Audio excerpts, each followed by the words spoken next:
Hello, everyone. I am Nils Landoki. I'm the music director of the Sounduse Festival here in Elsinore, Denmark. We're in the middle of the first edition of this brand new jazz festival here. And I'm very, very proud and honored to be able to present to you this interview today. We have the exclusive pleasure of having one of the greatest and most influential saxophone players with us, who is joining us for this talk. Please welcome Mr. David Sanborn. Welcome, David. Thank you, Nils. Thank you. Nice to see you again. Yeah, likewise. We've known each other for a long time, Yeah. right? 25, 30 years. I remember meeting you in 1988. Oh my gosh, yeah. And you were playing at Tivoli in the outdoor stage. Mm-hmm. And I flew in from Paris and went straight from the airport to see your gig. And it was fantastic gig. And it was... Great place to play. Yeah. So you've been coming to Denmark regularly. Often. Yeah. So I've been here a lot. What do you think about Denmark as a place to play? It's a great place to play. I mean, people, there's such an enthusiasm about the music that we play, that it's, and the people the fans seem to be very knowledgeable about the music as well, you know. There's a level of appreciation here that I think is very inspiring, and some great musicians. Of course, the Danish Radio Big Band, who I played with often, and of course you and your brother and many others. It's a great place, and you know, so many American musicians, you know, were expats and came here. Stan Getz being one of the most famous of them. And it's just a great environment. It just feels conducive to being creative. Oh, great. Yeah, it is a kind of a mystery or semi-mystery with all the large number of American expats, jazz musician expats who have come here over the decades. And looking back since the 60s and 70s, you can see that there are products like the albums and the concerts they made. They were quite creative while they were living here, so there must be something about living here that is conducive for that. Yeah, I think it's a combination of a lot of things. It's the general feel of the culture. It's kind of just open and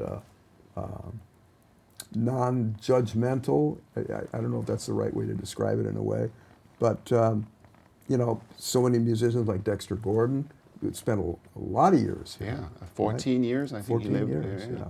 And of course Stan, and Mercer Ellington. Yes. He was here. And Ed Thigpen, Thad Jones, that's right. Kenny Drew. That's right, Kenny Drew. Ben Webster. Yeah.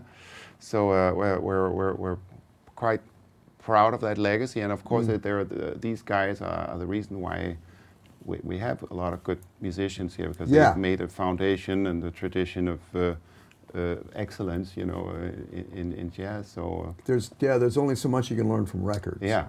I mean, when you hear someone in the flesh, it's like going to master class. Yeah.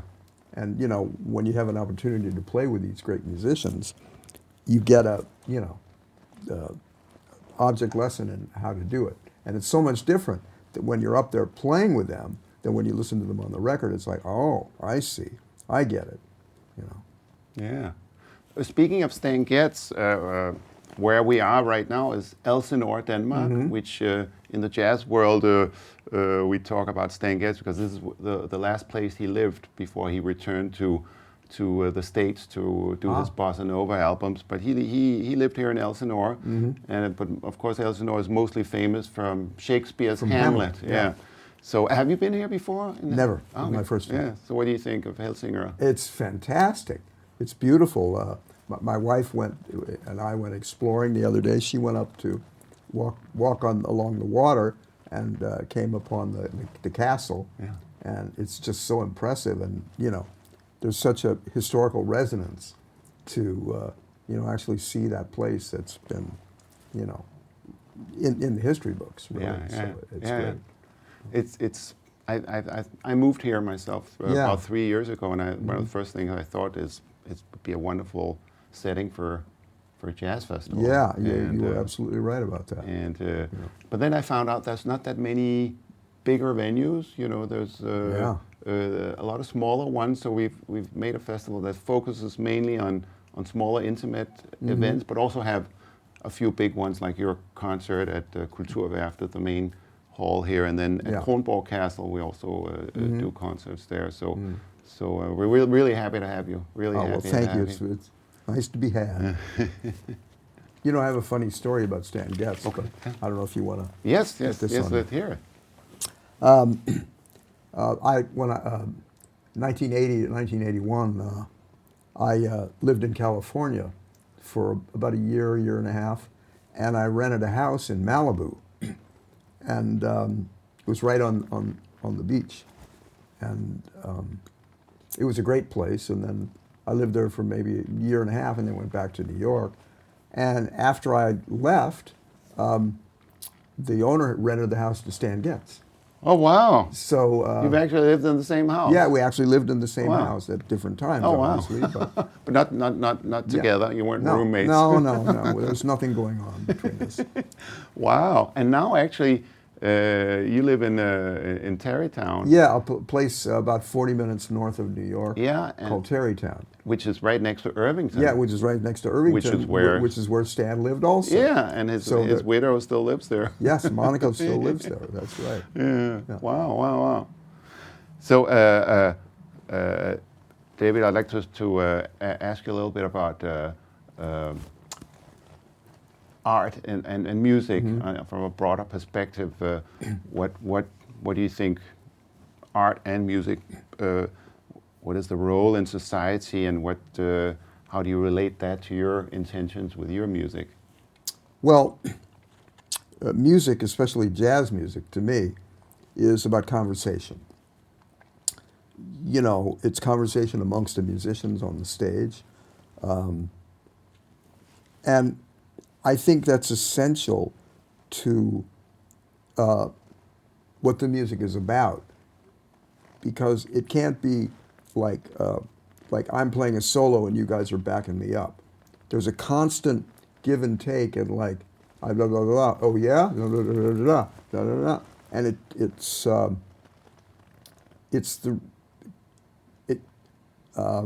illustrates the reality of the give and take, and it's like basketball. You know, there's a certain set of rules. There's the song, but within the song, there's variations according to what happens at the moment. So you respond in the moment within a framework. And I think that's kind of the way life is supposed to be. You know, it's not one person talking and then another person talking. You're having a conversation. It's give and take. Yeah, I agree. And I think music is, especially jazz music, is a perfect illustration of that. Yeah, I totally agree. And I often think about how do the audience relate to this? Well, they're part of the conversation. Yeah, I guess. They should be. It's like, it's a circuit. We have this conversation, we send this energy out, they send energy back to us, and it's like a circuit. We're going to play differently when they're there and when they respond. So they're part of the conversation. And that's what is so kind of life-affirming about live performance. And jazz, which is so spontaneous. Yeah. You're always surprised. And I think I've certainly found that as I get older, I'm more willing to accept the reality that you can't go up on stage knowing what you're going to play. You have to go out there and take a risk, and go out there and maybe fall on your ass. But Wayne Shorter once said something interesting to me. He said, sometimes it's better to reach for a note and miss it than it is to reach for a note and hit it. Because what it does, it's about the humanity. It's about the aspiration. And the audience relates to that humanity because it's, metaphorically, it's what we all do. We reach for things, we don't always get them. But it's like, we're you, and you are us, and we're all in this together, and we're supposed to be telling you a story, and we're storytellers, what we do on stage. And, you know, there's a narrative arc to a song, to a tune. There's an evolution of an idea, and I'm getting caught up in myself, but it's important to maintain in mind that it's the conversation and the storytelling, and the ability to say, you know what, I'm going to go out there and take a chance, and be in the moment. Because if you're in the moment, you don't know what's going to happen, and that's a good thing. Because in life, you don't know what's going to happen. I mean, you think you can plan and do all this stuff, but the reality is, it changes all the time. And, you know, it's just something else is going to happen other than what you thought. Yeah. And I think that's an important lesson for all of us to learn and remember. Yeah, because a lot of people gravitate toward planning and predictability. Well, fear. Yeah, that's what it is, You I know, guess. Yeah. Yeah. Something to protect. Yeah. You know, And good luck. And there seems to be a great interest out there for investigating and become aware of these concepts and philosophies that we use in music and apply them outside of music. Yes. For instance, the idea of making a mistake Yeah. and turning a wrong note into a good one by choosing notes afterwards that retroactively will make that note into a part of a melody. Those kind of things, you can apply that in life. And It's like being an escape artist. yeah. You know, you paint yourself into a corner, and then it's like, how's he going to get out of this one? Oh, yay! You know, Escape artist, yeah. you know, it's like you justify the wrong note. Yeah. And then you realize there is no such thing as a wrong note. Yeah. Wow. You know. Wow. But I can tell you really view music as a language. It's a vehicle, a language. And that's I think a really key point. Yeah. Key point, because when we, especially with the band you have now, it's like an incredible, intense conversation, 360 degrees at all times, regardless of who's soloing. It's amazing to listen to and watch. Yeah, I mean, and the difficulty sometimes is, you know, one night you play something, you go, oh, that's great, I'm going to use that. Yeah. And you know, so the next night you play, and Jeffrey goes, no, you're not. You know, you went there yesterday. You don't need to go there today. Yeah. And he'll say, you know, and it's just like, don't let your ego get in the way. Yeah. You know, and I think that's it. Sometimes it just gets down to that. It's just trying to keep your ego at bay. Yeah. And just, you know, just play and surrender to the flow of it. Yeah. Yeah. Wow. Do you think music plays a specific role in society, and do you think that role has changed over the years and during your career? Well, I mean, I think art is about telling a story. You know, whether it's dancing, painting, music, we're storytellers. And we tell our stories, and it's, you know, it's ancient that, you know, why do we want to hear? I don't know why we want to hear stories. We just do. You know, you look at Van Gogh, Starry Night, and you say, you know, that's a story. That's you know, a moment, and it enriches your life, and it's and you know, to reiterate what we said earlier, it just reminds you that it's about a conversation. You're in conversation with a great painting. You're in conversation with, you know, the ballet Afternoon of the Faun, or, you know, Nijinsky, or whoever it is, whatever it is. And with music, it's the same thing. You're engaged in participating in and experiencing a story. Charlie Parker, you know, whoever it is. And I think more and more, I've really tried to put out of my mind the technical side of what I do, and just kind of surrender to the moment. And I think also it's about commitment. It's about committing to the moment. And I think that is communicated to the audience. If you're committed and you're out there and you're being a human being with all your flaws and all the great things about you, all the not so great things about the humanity of it is essential. I think that's true with all art. I mean, our particular chosen path is music, and that's how we express ourselves. And I mean, I think it's great because it's so immediate and it's so fun. I mean, it's really, and it's supposed to be fun. Yeah. It's supposed to be beyond fun. It's supposed to be joyous. Yeah. And I you like have the to way experience in English, the way it's called playing music. Like yeah, you play. It's a play. Yeah, there's some players. Yeah. I mean, and you know, the same in drama, same in plays, the players. Yeah.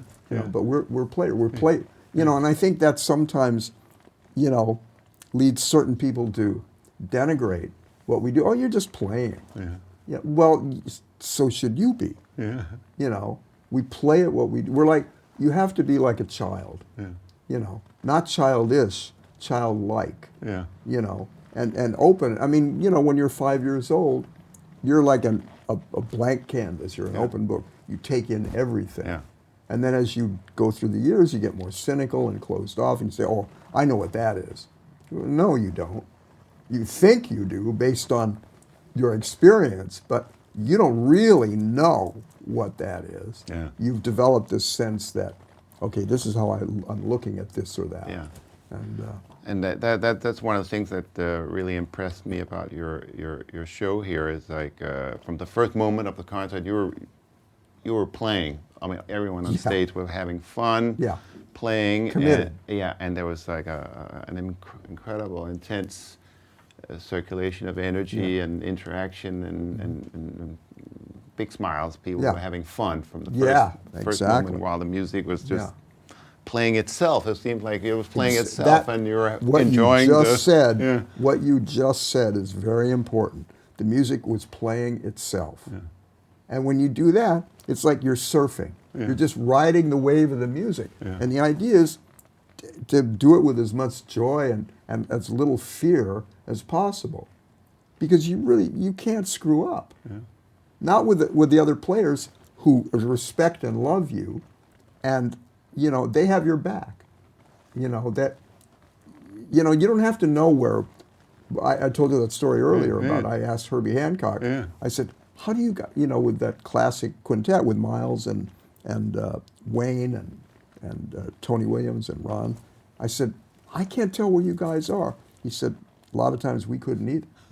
He'd turn around to Ron Carter, he said, where's one? And Ron went, you know, but it didn't matter because wherever they went together. Yeah. And that's the essential thing. Yeah. So speaking about your band, it's a pretty incredible band, and I want to say just for context, I've been following your music for many years since high school.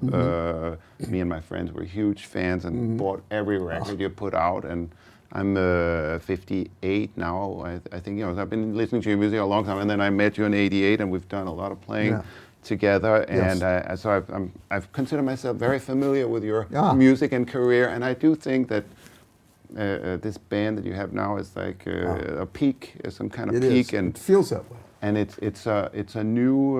You're not stuck in your past success. You're really constantly evolving, and this is like a new sides of you are blossoming through this band, and I also think it's a very at this stage of your trajectory, I think it's very becoming. It's like, as a longtime fan, I think, wow, this is a great next chapter, and the band is exceptional.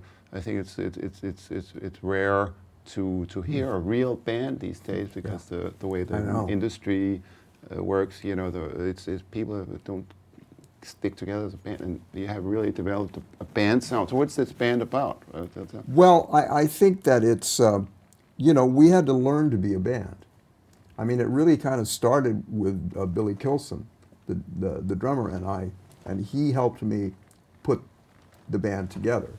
And he suggested Ben, who I didn't know, who was great, and Jeffrey Keyser, who I knew through Christian McBride and actually he played with Chris Bodie for a while too.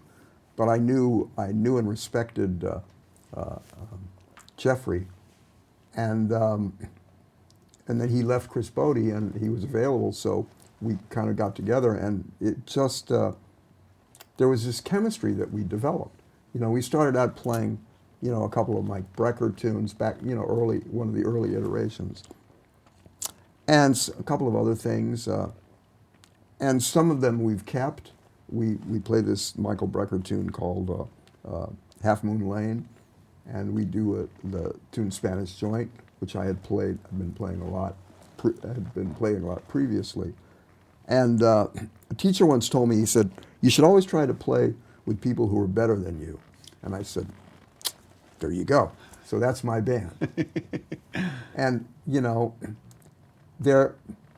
what we discovered and what I was so grateful to Billy for is that he understood the nature of what the music had to be, this conversational nature, and guys willing to check their egos at the door, and they go in and say, I don't know what's going to happen, but I'm going to give it 100%.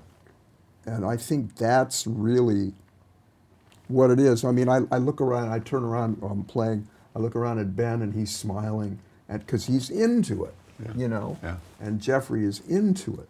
And they said, we got you, It's all right, don't worry. Say, go ahead and go there, we got you. Yeah, and that feeling, that's the juice. I really felt that. It was Yeah. like if you want to bungee jump, you can do it. Yeah. Nothing to fear. Yeah, these guys are the net. Yeah. And that was nice the way the concert started, where they start out without you, and then they just kind of establish this net atmosphere. Yeah, that was great. It was really an incredible band, and I'm happy that you're doing multiple shows here in Denmark this time. Well, it's my pleasure. Great that we were able to get your band here. So thank you so much. Thank you so much for that.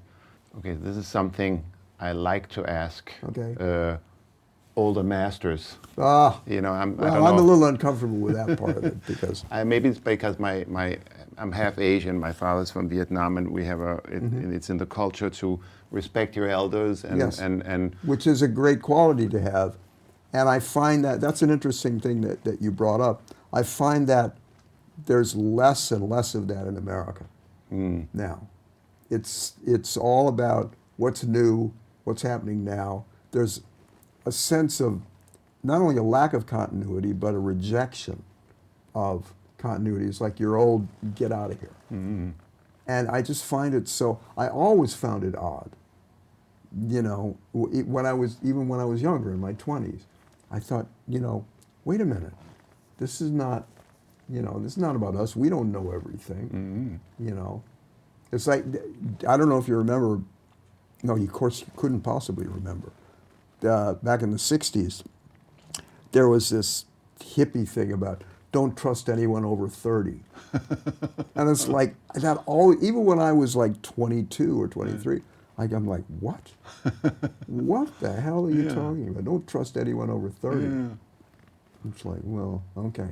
Well, in Vietnamese culture, you're taught to appreciate what your elders have to offer. Wisdom. Yeah. Exactly. And growing up in Denmark, with a Vietnamese father and a Danish mother, Denmark is different. It's more horizontal. There's no hierarchy between older and younger, like there is in other cultures. So there's no hierarchy. Yeah. But then when I came to America, I found some of this again in the context of the jazz community in New York, where I found a lot of younger players had very great respect and appreciation for older masters and what they could absorb from what they could I think learn from in them. the jazz community that's true. So I was happy to see that. But even you know, I mean, so much of the culture in America is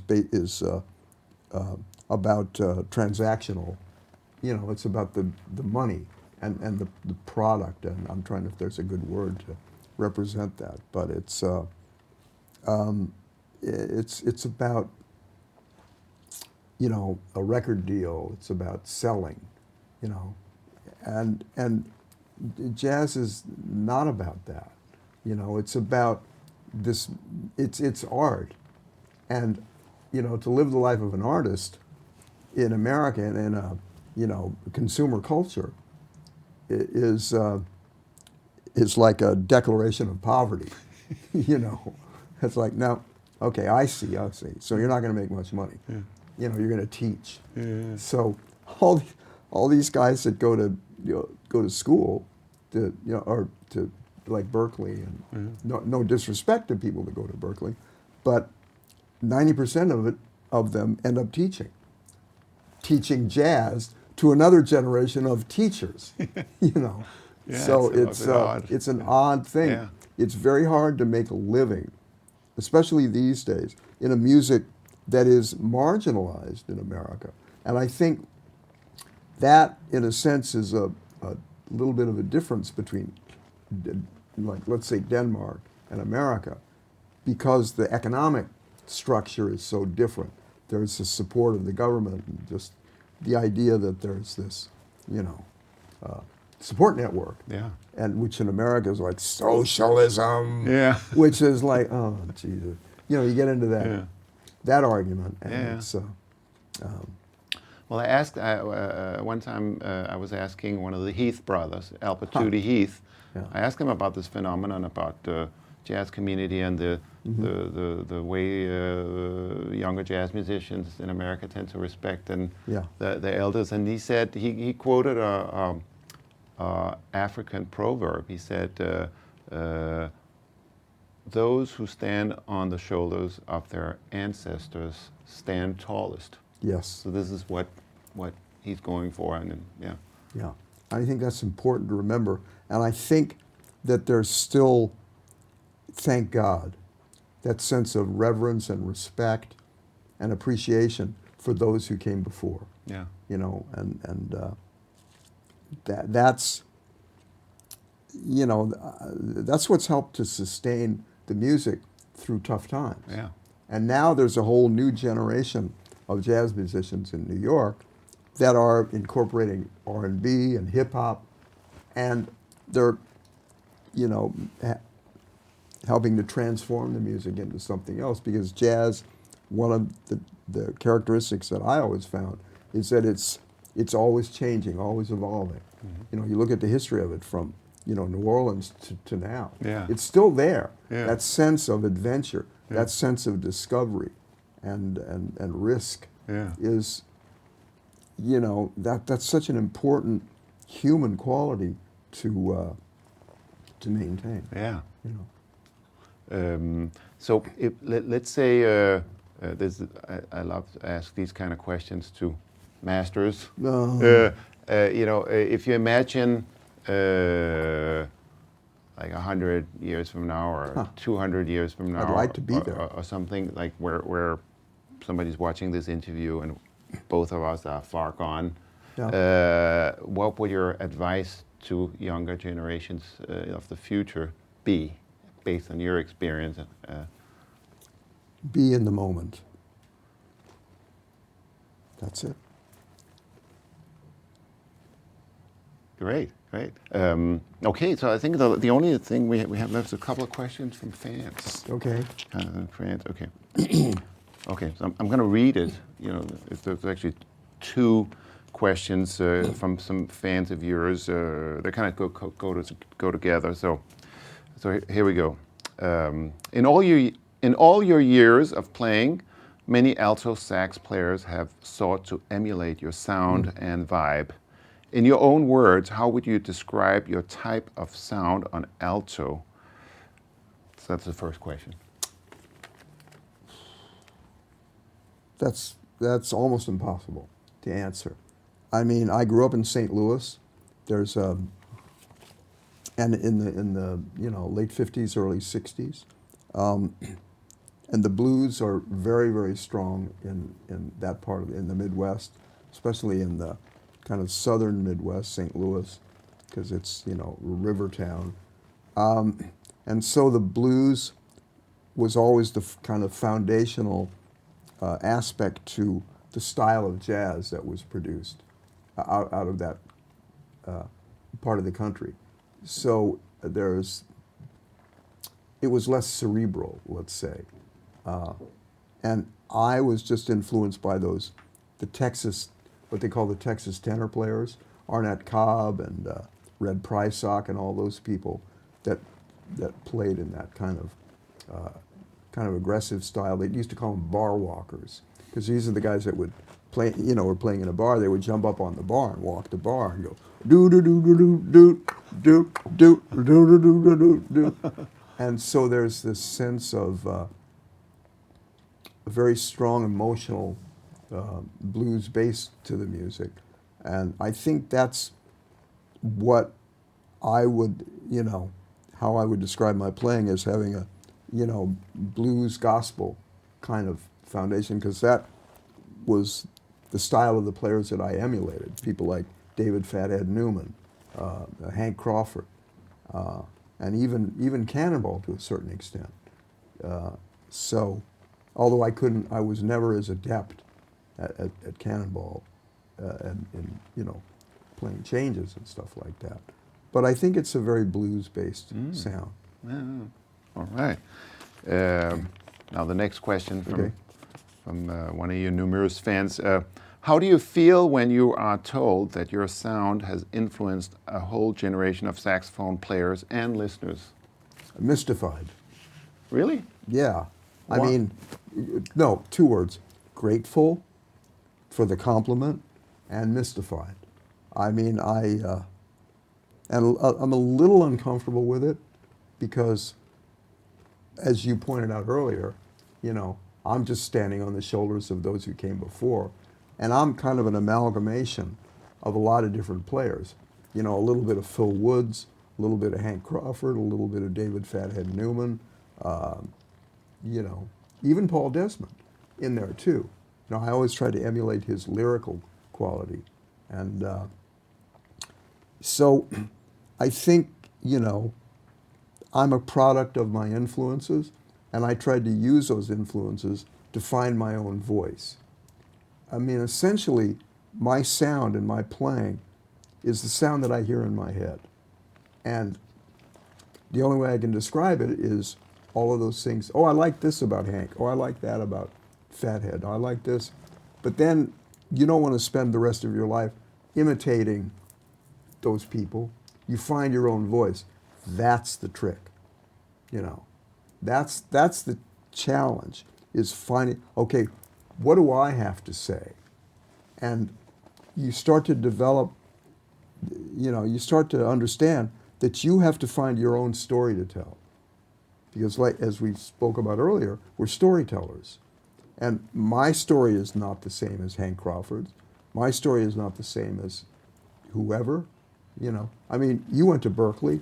I mean, you would walk up and down the halls. How many tenor players could play the shit out of Giant Steps? Sound just like Train. Mm-hmm.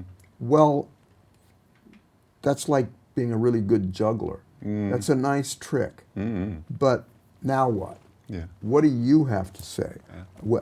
How are you going to use that, your influences, to tell your own story? And I think, I mean, I veered off a little bit off the subject here, but I think it's important because that's the hard work. Yeah. And that's, that's what separates an artist from a journeyman. Yeah. Speaking of all those schools, Berkeley or other schools, I mean, there's when I was there, I think there was this was the early '80s. There was maybe 2,700 students, and now I think there's more like 5,000 or something at any given moment. So a lot of students, and of course you don't hear about many. It's only a very small percentage of them that actually have a career in music, and in spite of the fact that very many of them, you go through the practice rooms, they're incredibly technically advanced, you know. Yeah.